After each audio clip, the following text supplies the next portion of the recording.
And are you ready? Are you ready for the news time? My name is Phil Chambers and I am joined by Gareth Morgan for today, the Saturday news. But first, before we get started, make sure that you subscribe to the channel, like the video and comment down below on your thoughts on all of today's stories. And if you want timestamps to each of the stories, they are in the description below. But what have we got today? Right, the first thing we've got Triple H doesn't think that things are going to get back to normal after this current situation. WWE are cracking down on spoilers for Mania. We've got details on potential deals that could have happened before last year's WrestleMania and this year's WrestleMania with ESPN. Where did Vince McMahon originally consider holding this year's Mania when it all went down? AEW have apparently taped a lot of stuff. And WWE finally replaced Roman Reigns in that Goldberg match. Yeah, finally. That was very odd, but we'll obviously get there later. But first up, speaking of Smackdown as a whole, very, very weird show. Most of the shows have been quite strange during this period, obviously for obvious reasons. But we finally got a reveal of the Smackdown glitch person thing of sorts. It's very weird. So there was a match between Dolph Ziggler and Tucker. Tucker went down on his own into the match, and then Ziggler got DQ'd because he used the steps. He got DQ'd for that. So rah. And then after that, everyone came out. So all the key players came out to be like, oh my god, what is happening just before WrestleMania? What is going to happen now? And then the glitch happened, and the words "the truth will be heard" flashed up on the screen, and everything went really pixelated. And then we got this figure sat in front of all these monitors, very similar to what our setups are right now, working from home, but just less matrix signs and things falling down the screens. So that happened, and then they turned around, they had like a distorted voice, and they were like, "The truth will be heard." And he was very, this is weird. And then they revealed loads of footage, pretty much, I don't know, revealing everything that we've been talking about. Me and Phil obviously spoke about this a lot over the last couple of weeks because we've mentioned it on the SmackDown review a couple of times. All those episodes are online now. You can check them out as well. But we were saying, oh, who sent this text? They've dropped the storyline completely. But then they revealed who sent the text. They revealed that it was Sonya Deville who sent that text. Loads of other things got revealed with it. These little spots of security footage. But I'm going to go into loads more detail on this later on because I'm going to do a little list, a little video about who I think this actual person is, this hidden figure, because it wasn't properly revealed. We got a silhouette, and I want to know who it is. So I'm intrigued by this. Phil, what do you think? Yeah, I like this. I'm just glad they've gone back to this text thing, because I thought for a while there that they'd just kind of completely forgotten about it and done the whole WWE thing of, we'll just gloss over this detail and no one really pays attention anyway, do they? Yes, we do, Vince. You've not seen any of the videos online. So yeah, I'm glad that they've finally gone back to it. It's a little bit of intrigue. The hacker setup was a little bit weird, like with the literal matrix things falling. That's not how computers work. I don't know if they don't realise this. I can see my screen, Phil. I bet Sami Callihan right now is really, really annoyed with WWE. But yeah, it's all gone very GTV as well, with sort of revealing backstage footage from what looks to be sort of security cameras in locker rooms, which is also a little bit dodgy. They're very well placed cameras as well, really high quality. Haven't we? But at least they are referencing this again, and we've got back on track with this story because it was getting a little bit like Otis is a weird stalker man. So at least they've gone back to he was actually wronged, and then they can move forward better with this into Mania. But yeah, Gareth will be going into more detail on this later on today on this channel, and we've got the SmackDown review podcast coming up later on. So go subscribe to the WhatCulture Wrestling podcast on iTunes, Spotify, wherever you get your playlists, and you can listen to all our thoughts on that. I can't wait, Phil. I'm very excited about this. I love talking about Otis. He's my guy. He is. He's bloody great, isn't he? But next up, Justin Barrasso of Sports Illustrated has been doing a sort of backstage look into WrestleMania and how the tapings have gone and just how bizarre it's been, the situation. There'll be quite a few stories coming from this article, so thanks Justin Barrasso for doing this. But first up, he did learn that any WWE employee that might leak information from the WrestleMania tapings would be immediately terminated. So they're really locking down hard on spoilers, and that's probably why we haven't seen any WrestleMania spoilers come out so far. We all assumed that they'd filmed multiple finishes and things like that, but I guess just the fear of Vince Getting McMahon. fired! He also said that there's been a much reduced crew, obviously, and the only people that are actually on hand at the tapings, agent-wise, the only people that are there are Shawn Michaels, Adam Pearce, and Road Dogg, all of which very unlikely to spoil anything. Imagine. Shawn Michaels are just like, you know what, I'm done with this. Other than that, the only people there are obviously Michael Cole and all of the wrestlers. Creative team-wise, it's Paul Heyman, Bruce Pritchard, Kevin Dunn, and Vince McMahon. And then it's just the production crew, which is also very, very limited to what they normally use, so the cameramen, lighting guys, and things like that.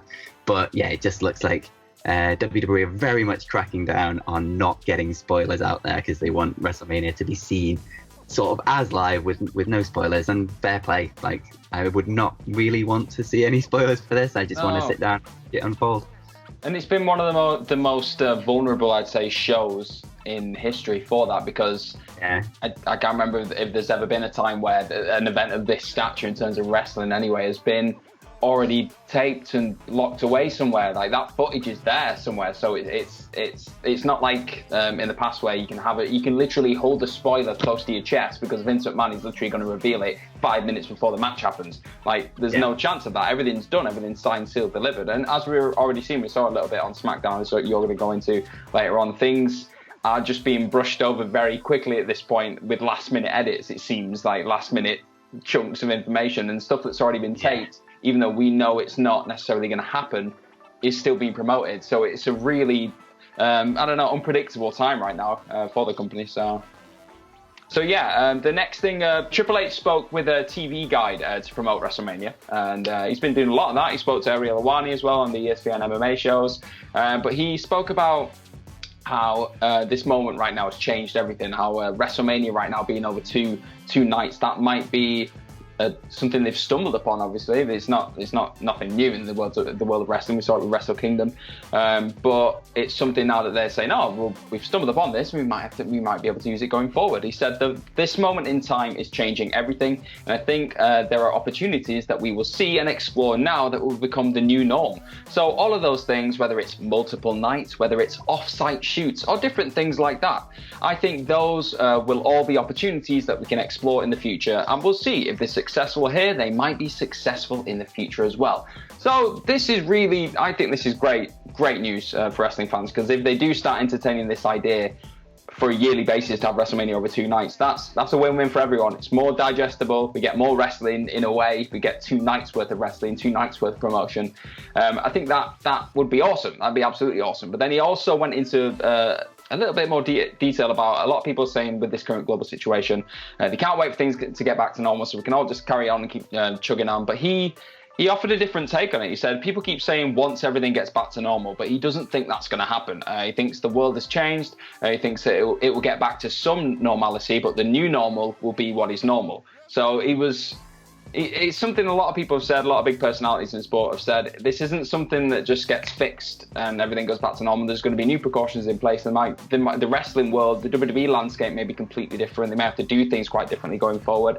So I think this is more of a message to fans, just not to expect things just to lodge back into place and there's going to be a set date and it'll be like, right, everyone back in the arena, let's go. It's not going to be like that. It's going to be a slow build to get back to where things are. So yeah, good scoop, that one, I think. Yeah, definitely. I think if the one takeout from this is that they do put Mania over 2 nights, I think that's a great shout. Like, we were at Mania 35 when it went 8 hours long. I mean, there were some people there that if you sat down when the doors opened, you would have been in that building for almost 10 hours. As it stands, we got there sort of just as the very first match was starting, so we timed it quite well. But it was still like 8-hour show. It's way too much to be live sat there, locked in a very, very expensive stadium for buying beer and food and things like that. It's a lot. Like, cut it down, sort of 2 4-hour shows, much more easily digestible. You get to sell tickets for 2 nights, which, I mean, is a given. There'll be, like, pretty much everyone that will just buy you, like, double ticket for both nights, because, I mean, you go into Mania, that's what you're there for. It's like, it's not a cheap trip. It's a Mania trip. Do you not think the crowd will just be so much louder as well? And there'll be energy. Yeah. You won't get that horrible thing where it gets halfway through the show and they're like, why are they coming here? And when they talk about it with like the World Championship belts, like one on each brand, and they say like, oh, it's a co-main event, and it was like CM Punk's whole thing where it's like, it's not the main event if it's not the last match on the show. Well, now you actually have a chance to have a co-main event because you've got 2 different nights, and you can have so Phil, like stories what you're like saying, if they do this, Punk's gonna come back and be in the main event. That's what you said, right? Yeah, you'll I heard it. You'll probably be in the main event of the first night and still not be happy. But yeah, and then you can do things like where someone wins a title opportunity on the first night to get it on the second night and things like that. There's a lot more you can do with it, and yeah, I think just spread it out, gives more people a chance to be on the card. Just let the crowd digest it much easier. It'll be loads better. I agree. I completely agree. So back to that Sports Illustrated article. We're actually going back to it this time, right? Vince McMahon apparently originally wanted to hold WrestleMania after the whole global situation kicked off. He still wanted to hold WrestleMania inside an empty Raymond James Stadium in Tampa. He wanted to go full on with it. He'd already booked the stadium and everything. But eventually he was forced not to for reasons beyond his control, which there are some reasons beyond your control, Vince. The main reasons being that the sort of state of Florida is not a great look to allow WWE to go on with a huge full-scale WrestleMania with all the pomp and circumstance that comes around it, the sort of big celebration, the fireworks, the big show and things like that, right in the middle of what is happening globally. It's not a great look. And secondly, just the sort of aesthetics of it. It's hard enough doing empty arena shows in the tiny performance center when you've got a very controlled, limited space. Just imagine like The Undertaker doing his entrance down that huge rampway that it would have been from the massive set all the way down in complete silence. It just would have been really weird. The echo of that gong. Just like, just so long walking down that ramp and just people looking out. I mean, as a visual, it would have been interesting, just looking out at this huge, but completely empty arena. And they've already bought the set, so I mean, why not use it? At least we think of that. They bought that set, and that set's not going to get... already bought that set. Wow. We're going to see a pirate ship themed SummerSlam. I'm calling it. They've got to use that pirate ship somewhere. God damn it. Yeah. So yeah, it was also reported that Vince is pretty much the only person that actually wanted Mania to go ahead as it stands. It's quite a person to say no to, isn't it? And that, but yeah, Sports Illustrated mentioned that like cancelling the show would be sort of in complete opposition of all of his principles and sensibilities, which is obvious. It's Vince McMahon, the show must go on. Yeah. And that, yeah, they fully expect, and I fully expect WWE to be the very first company coming out of this whole situation. When they're finally allowed to run shows again, you can guarantee that WWE are going to be the first one to put on a full-scale live event show with a full crowd and celebrate it like they're the homecoming kings of the world. Like, yes, we did it, we got through, let's celebrate America.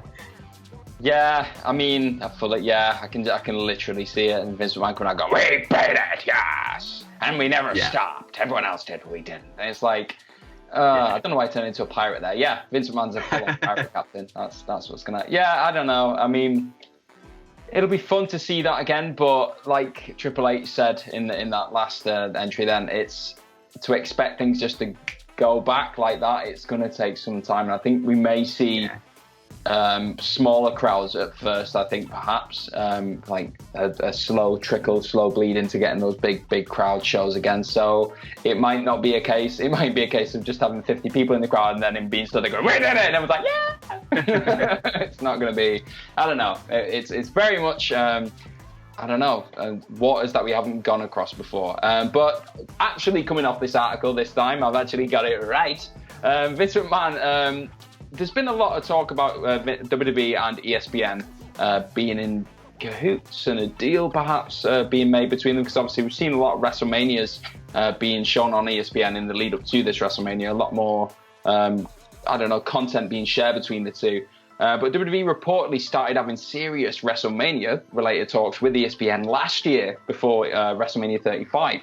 It was reported that ESPN wanted coverage up to all the way up to WrestleMania 35. And that was going to be deep discussions, and obviously they were going to have behind-the-scenes shows. Like they obviously have the Sports Center, like a lot of things, a lot of ESPN-centric products, just with a nice WrestleMania twist on them. But Vince McMahon apparently didn't like this because he didn't like the idea of them revealing behind-the-scenes aspects of WWE, which is something WWE already do with like WWE 24 and all the Chronicle things. But I think the rare moments and the little nuggets of information behind the scenes, WWE see that as more valuable, and like they don't really want to put a price. So it seems like one of the only things they're not willing to sell, which is something quite interesting to hear, really. And also this year as well, for this year's WrestleMania, again, just up until the lead up of this current global situation, there were a lot of talks about WWE potentially selling off the pay-per-view rights to ESPN and putting on WrestleMania on ESPN Plus. And this article confirms that was being mooted, that was being talked about. But those talks obviously ended as soon as this situation happened, and ESPN apparently didn't want to spend such a high price on an event that was as uncertain as, and probably not as much of a spectacle as what it would have been if this situation hadn't happened. So yeah, there's a lot of things went into a lot of other things went into it with this article as well, about the fact that Fox and USA aren't exactly happy that WWE are in cahoots right now with ESPN, showing the old WrestleManias. Fox apparently wanted to air these WrestleMania encores on FS1, but WWE said no, we're going to put it on ESPN because they've got significantly more viewers. So that's a bit of a kick in the old. We're not going to go there, but yeah, you know what I mean. It's a weird one because they've just got all this money from these massive deals with Fox and USA, and now got NXT, everything else, and WWE have just gone, yeah, that's great, but we're going to put the good stuff on the big one. So you just told that, and it's like, what are you doing? I don't understand this. I'm not a businessman. It seems a bit weird for me, but there might be an end game that I'm not seeing, and none of us are seeing right now. What do you think, Phil? It seems like they've just been blinded by the amount of money that they've gotten from their recent TV deals, and they've suddenly realized all over again that maybe TV is where it's at. Maybe it's not the network. But the more they do things like this, like if they're pushing pay-per-views away from the network onto like subscription services or onto TV or anything like that, they've been pushing this network for so long now as the be-all and end-all of WWE content. They're just gonna compress it down and shove it down, and people are gonna leave if they lose the pay-per-views and things like this. And it's like, I don't again, we don't know the bottom line figures behind any of this, but is it short-term wins sort of breaking away long-term actual business models? Yeah, because they've tried the network for so long, and I think actually it was noted in this article that WWE executives questioned whether this deal with ESPN and airing WrestleMania on ESPN would have led to a mass exodus, like you just said, on the WWE network. So they are talking about it. They are saying, if we do this, we're going back on a big old long-term plan that we've had, and like you said, it doesn't seem like they care that much. They're like, okay, yeah, but money. So yeah. And I mean, it's good to hear the backstage footage and things. They know how much that's worth because everybody bloody wants that backstage glimpse into WWE, and they never let any outsiders in at all. So that footage that they own is worth loads, probably way more to them than it's going to be worth to anyone else. And things like the Chronicles and the WWE 24 are some of the best content that you can actually get on the WWE network, and one of the big reasons to actually be subscribed to the network. So maybe they're hoping that if they keep that amount of backstage things and up the game on the amount of documentaries and things they're producing and have that as the network content that is worth subscribing to, then people might not be as annoyed if they take the pay-per-views away from it. I don't know, but I guess we'll have to wait and see. Exactly, but we wait with bated breath. And well, I think that's it from the Sports Illustrated article. So thank you to Justin Barrasso. That was awesome. Check out that article. It's a good article. So much.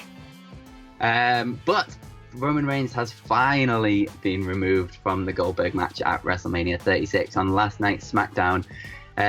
Michael Cole came out and just kind of said Braun Strowman's going to face Goldberg, and that was about it. They showed a match graphic. Goldberg and Braun Strowman weren't on the show at all. No mention of Roman Reigns in the segment. It was a bit weird. They've had 3 weeks now since they've known that Roman Reigns isn't going to be at Mania. The first week, it wasn't officially known outside of WWE. Roman Reigns hadn't already made that statement, so I guess you can forgive them. Maybe they were still in talks with Roman about doing it. The second week, Roman had already come out on Instagram. The world already knew that he was not going to be at WrestleMania, and they still aired a Roman Reigns match and a Triple H promo hyping the Roman Reigns versus Goldberg match. And they all then now finally, they've told the world on the third chance they've had, and they just do it with Michael Cole saying, by the way, Braun Strowman's going to face Goldberg. Let's move on.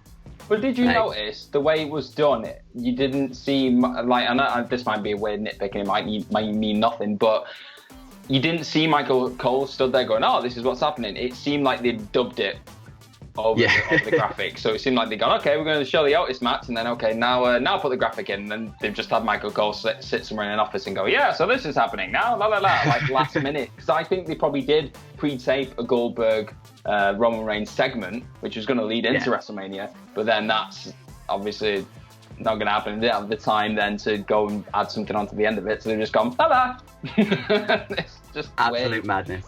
Don't understand. It's the most easy sell as well. And can you imagine being just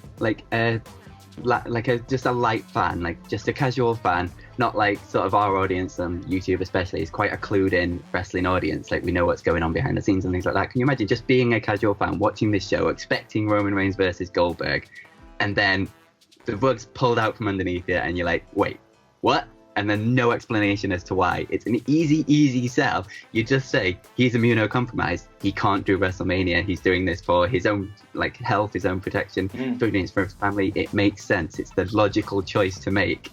It's the only choice to make. They had John Cena reference it, do you know what I mean? Like they had John Cena then go, this is the situation, this is what's going on. Like they could have done it. People would be fine with it. Just tell people what's going on. It makes no sense. It's stupid. Anyway, let's move on.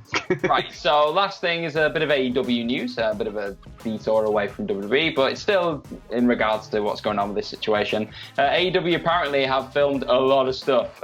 They've finished their TV tapings in Norcross, Georgia on Thursday. That was just before the midnight deadline for all non-essential businesses to close down due to the situation, obviously. And that's according to PW Torch. AEW have apparently got enough content and taped content to create storyline matches and everything else that can fill 2 hours of weekly Dynamite. These episodes for several weeks, if not months, apparently. So we've got Dynamite for a bit longer, from the sounds of things. But this consists of tapings in Georgia and tapings in, I think there was content taped in Jacksonville, and there was stuff taped in Florida as well. So they've got loads of little stuff that they can draw from. The good thing is with AEW, from the sounds of things, they've managed to keep most of the sets looking quite similar, so they can just throw these matches in. And even if they're not, no one's really going to be that fussed as long as the matches are there and everything else. Apparently they've taped up to the finals of the TNT title tournament. They've taped the Jake Hager and John Moxley match. Jim Ross is apparently going to present that he's going to be present, to commentate, but he's going to be on commentary. God, words aren't coming out today. And so it's going to be interesting. They're going to stitch a lot of different recordings all together, and it's good news for us, I guess, as wrestling fans, because it means that we're going to get guaranteed AEW for a while longer. There's been no word on what WWE are going to do going forward after WrestleMania in terms of, after the first couple of episodes after WrestleMania, what their taping schedule is going to be. So it's quite good that AEW have planned far ahead. And they've also apparently sent everyone who was involved in those tapings, they've been instructed now to go into isolation for 2 weeks before mixing with anybody else. So obviously then when they can take more stuff, which should be in May or mid-May, June, they'll all be healthy and fit enough to go and do that. So yeah, I think this is good stuff to hear, really, in terms of as long as everyone's healthy and everyone's safe and the tapings have gone off without hitch, then it makes sense, I guess. Yeah, obviously everyone's safety is the first concern, but yeah, I mean, if we get a few extra weeks of AEW Dynamite, something else to take our minds off what is going on in the world, that can't be a bad thing. Exactly. So yeah, I think that's all of our news today. We've not got any more Sports Illustrated entries, have we? No, that is everything. So yeah, thank you so much for joining us. I've been Phil Chambers. You can follow me on Twitter @PhilMyChambers, and you can follow Gareth At gmorgan04, follow this bald head. Also, go and watch the hardest WrestleMania quiz ever with a twist to find out why Gareth has a bald head. Bit of a spoiler now, isn't it, Phil? Just a little bit. And you can follow some lovely messages very quickly. I've had some lovely messages on Twitter, so thank you everyone for those. But yeah, sorry. And you can follow all of us at WhatCulture, at WhatCulture WWE. Make sure to like the video, subscribe to the channel, and comment down below what you think of all of today's news stories. And yeah, most importantly, stay safe, stay home, and have yourselves a really nice day.